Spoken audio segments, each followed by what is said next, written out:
പ്രധാനമന്ത്രിയുടെ സന്ദർശനത്തിന്റെ ഭാഗമായി തേക്കിൻകാട് മൈതാനത്തെ ആൽമരത്തിന്റെ ചില്ലകൾ മുറിച്ചു മാറ്റിയതിൽ പ്രതിഷേധവുമായി കോൺഗ്രസ്. ബിജെപി പ്രവർത്തകരും സംഘടിച്ചെത്തിയതോടെ സ്ഥലത്ത് സംഘർഷാവസ്ഥ.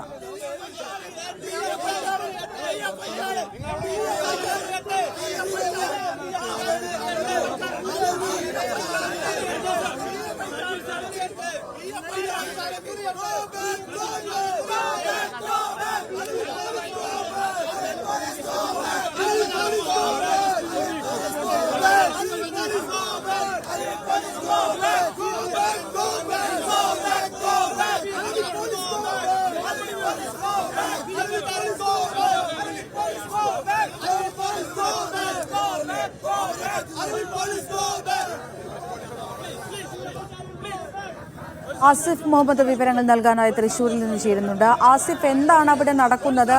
ഇപ്പോഴും സംഘർഷാവസ്ഥ തുടരുകയാണോ?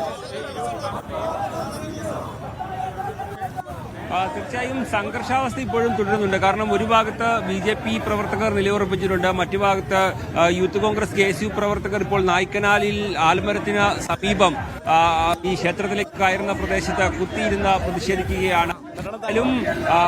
ഇന്ന് രാവിലെയാണ് ഇത്തരത്തിൽ KSU യൂത്ത് കോൺഗ്രസ് പ്രവർത്തകർ പ്രതിഷേധവുമായി എത്തിയത്. രണ്ട് തരത്തിലുള്ള പരിപാടികളാണ് ആസൂത്രണം ചെയ്തിരുന്നത്. ഒന്ന്, യൂത്ത് കോൺഗ്രസിന്റെ നേതൃത്വത്തിൽ ഈ മുറിച്ചുമാറ്റിയ ആൽമരത്തിന്റെ ചുറ്റും, അതായത് കൊമ്പുകൾ മുറിച്ചുമാറ്റിയ ആൽമരത്തിന് മുമ്പിൽ സംരക്ഷണ വലയം യൂത്ത് കോൺഗ്രസിന്റെ നേതൃത്വത്തിൽ തീർക്കാനുള്ള ഒരു തീരുമാനമുണ്ടായിരുന്നു. അത്തരത്തിലുള്ള പ്രതിഷേധമാണ് യൂത്ത് കോൺഗ്രസ് എത്തിയത്. ഈ മോദി സംസാരിച്ച വേദി ചാണകവെള്ളമടക്കം തളിച്ച് ശുദ്ധീകരിക്കും എന്നുള്ള ഒരു നിലപാടിലാണ് KSU പ്രവർത്തകരുള്ളത്. അത്തരത്തിലൊരു പ്രതിഷേധവുമായി രംഗത്തെത്താനാണ് KSU പ്രവർത്തകരും എത്തിയത്.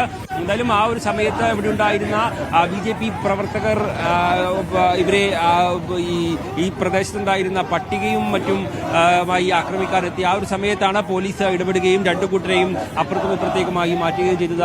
എങ്കിലും ഇവർ തമ്മിൽ ചെറിയ തോതിൽ യൂത്ത് കോൺഗ്രസ് പ്രവർത്തകരും KSU പ്രവർത്തകരും തമ്മിൽ BJP പ്രവർത്തകരും യൂത്ത് കോൺഗ്രസ് പ്രവർത്തകരും തമ്മിൽ ഉന്തും തള്ളും ഉണ്ടാകുന്ന ഒരു സാഹചര്യമുണ്ടായി. അതിനുശേഷമാണ് പോലീസ് ഇരുവരുടെയും നടുക്ക് നിലയുറപ്പിച്ചത്. അതിനുശേഷം ഈ പോലീസ് ഇവരെ ഈ പട്ടിക കഷ്ണവും മറ്റുമായി വന്ന BJP പ്രവർത്തകരെ പിന്തിരിപ്പിക്കാൻ ശ്രമിച്ചുവെങ്കിലും അവർ പോലീസിനെയും ഉന്തും തള്ളും അടക്കമുള്ളവ നടത്തുന്ന ഒരു സാഹചര്യമുണ്ടായി. അതിനുശേഷം ഇവരെ പിന്തിരിപ്പിക്കാൻ ശ്രമിച്ചുവെങ്കിലും പിന്തിരിഞ്ഞു പോകാതെ ഈ BJP പ്രവർത്തകർ ഇവിടെ തന്നെ നിലയുറപ്പിക്കുകയാണ്.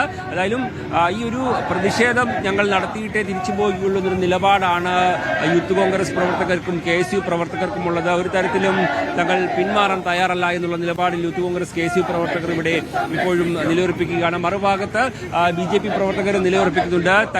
ഈ സ്ഥലം തങ്ങൾ വാടകയ്ക്കെടുത്ത സ്ഥലമാണ് എന്നും ഇങ്ങോട്ട് യൂത്ത് കോൺഗ്രസ് പ്രവർത്തകരെയും KSU പ്രവർത്തകരെയും പ്രതിഷേധിക്കാൻ കയറ്റാൻ അനുവദിക്കില്ല എന്നൊരു നിലപാടുമാണ് ഇപ്പോൾ BJP പ്രവർത്തകർ എടുത്തിട്ടുള്ളത്. എന്തായാലും ഇരു കൂട്ടരും ഇവിടെ നിലയുറപ്പിക്കാൻ തന്നെ പോലീസ് ഇവിടെ സന്നാഹം ഇവിടെ നിലയുറപ്പിച്ചിട്ടുണ്ട്. ഇവരെ യൂത്ത് കോൺഗ്രസ് പ്രവർത്തകരെ ഉള്ളിലേക്ക് പ്രവേശിക്കുക അനുവദിക്കില്ല എന്നുള്ള നിലപാടിൽ BJP പ്രവർത്തകരും തങ്ങൾ പ്രതിഷേധം തീർത്തതിനു ശേഷം മാത്രമേ മടങ്ങുകയുള്ളൂ എന്നുള്ള നിലപാടിലാണ് ഇത്തരത്തിൽ യൂത്ത് കോൺഗ്രസ് KSU പ്രവർത്തകരുമുള്ളത്. അതായത് ഈ ഒരു ആൽമരവുമായി ബന്ധപ്പെട്ടുള്ള തർക്കം നമുക്കറിയാം. മുൻകാലങ്ങളിൽ അടക്കമുള്ള കാര്യങ്ങൾക്കായി തേക്കിൻകാട് മൈതാനത്തെ മരങ്ങളുടെ ചില്ലകളോ മറ്റോ മുറിക്കുന്ന സാഹചര്യം ഉണ്ടായെങ്കിൽ പോലും അത്തരത്തിലൊരു സാഹചര്യം വന്നാൽ പോലും ഇത്തരത്തിൽ BJP അടക്കമുള്ള സംഘടനകൾ അത് ശിവന്റെ ജഡയാണ് ഈ ഒരു തേക്കിൻകാട് മൈതാനത്തെ മരങ്ങൾ എന്ന കാര്യങ്ങൾ അടക്കം ചൂണ്ടിക്കാട്ടിക്കൊണ്ട് വലിയ രീതിയിലുള്ള പ്രതിഷേധം സംഘടിപ്പിക്കുകയും ആ മരങ്ങളുടെ ശിഖരങ്ങൾ അടക്കം മുറിച്ചു മാറ്റാനുള്ള നടപടികൾ അത് തടസ്സപ്പെടുത്തുകയും ചെയ്യുന്ന ഒരു സാഹചര്യം ഉണ്ടായിരുന്നു. എന്നാൽ പിന്നീട് ഇപ്പോൾ ഈ ഒരു പ്രതിഷേധം ഇത്തരത്തിൽ മോദിയുടെ സന്ദർശനവുമായി ബന്ധപ്പെട്ട് ഇത്തരത്തിൽ ആൽമരത്തിന്റെ ചിഹ്നങ്ങളടക്കം മുറിച്ചു മാറ്റിയിട്ടും യാതൊരു തരത്തിലുള്ള നിലപാട് സ്വീകരിക്കുകയും കൂട്ടുനിൽക്കുകയും ചെയ്ത BJPയുടെ ഒരു നിലപാട് അത് അവരുടെ രാഷ്ട്രീയ മുതലെടുപ്പിന് ഏറ്റവും വലിയ ഉദാഹരണമാണ് എന്ന് ചൂണ്ടിക്കാട്ടിക്കൊണ്ടാണ് യൂത്ത് കോൺഗ്രസും KSUവും പ്രതിഷേധവുമായി രംഗത്തെത്തിയിട്ടുള്ളത്. കാരണം കൃത്യമായ ലക്ഷ്യത്തോടു കൂടി മുൻകാലങ്ങളിൽ ഈ ഒരു പ്രതിഷേധം തീർക്കുകയും എന്നാൽ തങ്ങളുടെ സ്വന്തം പരിപാടിക്ക് ഇത്തരത്തിൽ ഈ ശിവന്റെ ജഡയായി കരുതുന്ന ഈ മരങ്ങളുടെ ആൽമരത്തിന്റെ അടക്കമുള്ള ചില്ലകൾ മുറിച്ചു മാറ്റുന്ന സാഹചര്യവും ഉണ്ടായി എന്നാണ് ഈ യൂത്ത് കോൺഗ്രസ് KSU പ്രവർത്തകർ ഇപ്പോൾ ആരോപിച്ചുകൊണ്ടിരിക്കുന്നത്. എന്തായാലും അവരുടെ പ്രതിഷേധം ഇപ്പോഴും തുറന്നുകൊണ്ടിരിക്കുകയാണ്. യൂത്ത് കോൺഗ്രസ് KSU പ്രവർത്തകർ ഇവിടെ കുത്തിയിരുന്ന് പ്രതിഷേധം തീർത്തുകൊണ്ടിരിക്കുന്നു. എന്തായാലും ആ പ്രതിഷേധം ഇപ്പോഴും തുടരുകയാണ്. ഒരു തരത്തിലും തങ്ങൾ ഈ ഒരു വിട്ടുവീഴ്ചയ്ക്ക് തയ്യാറല്ല എന്ന ഒരു നിലപാടിലേക്കാണ് ഇത്തരത്തിൽ യൂത്ത് കോൺഗ്രസ് പ്രവർത്തകരുള്ളത്. എന്നാൽ KSU പ്രവർത്തകർ അവർ ഈ ചാണകവെള്ളം തളിച്ച് ഇവിടെ ശുദ്ധീകരിക്കുന്ന അടക്കമുള്ള നടപടികളിലേക്ക് പോകും എന്ന ഒരു നിലപാട് അവർ സ്വീകരിച്ചിട്ടുണ്ട്. അല്ലാതെ തങ്ങൾ പിന്മാറില്ല. യൂത്ത് കോൺഗ്രസ് ആണെങ്കിലും അവരുടെ സംരക്ഷണ വലയം, മരത്തിന് സംരക്ഷണ വലയം തീർക്കുന്ന ഒരു പ്രതിഷേധം തുടരുക തന്നെ ചെയ്യുമെന്ന ഒരു നിലപാടാണുള്ളത്. അതിൽ കൂടുതൽ പോലീസ് ഒരു സംഘർഷ സാധ്യത കണക്കിലെടുത്ത് ഇങ്ങോട്ട് എത്തിയിട്ടുണ്ട്. അതിലും പ്രതിഷേധം പൂർത്തിയാക്കാതെ മടങ്ങി പോകില്ല എന്നുള്ള നിലപാടിലാണല്ലോ യൂത്ത് കോൺഗ്രസ് ഉള്ളത്. ഒപ്പം തന്നെ പ്രതിഷേധിക്കാൻ അനുവദിക്കില്ല എന്നുള്ളൊരു നിലപാട് BJPയുടെ ഭാഗത്തു നിന്നുമുണ്ട്. അങ്ങനെ നോക്കുകയാണെങ്കിൽ ഈ തർക്കം കൂടുതൽ രൂക്ഷമായി മുന്നോട്ട് പോകുമെന്നല്ലേ കരുതേണ്ടത്?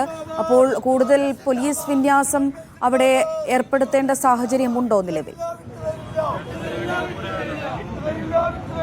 തീർച്ചയായും കൂടുതൽ പോലീസ് ഇപ്പോൾ സ്ഥലത്തേക്ക് എത്തുന്നുണ്ട്.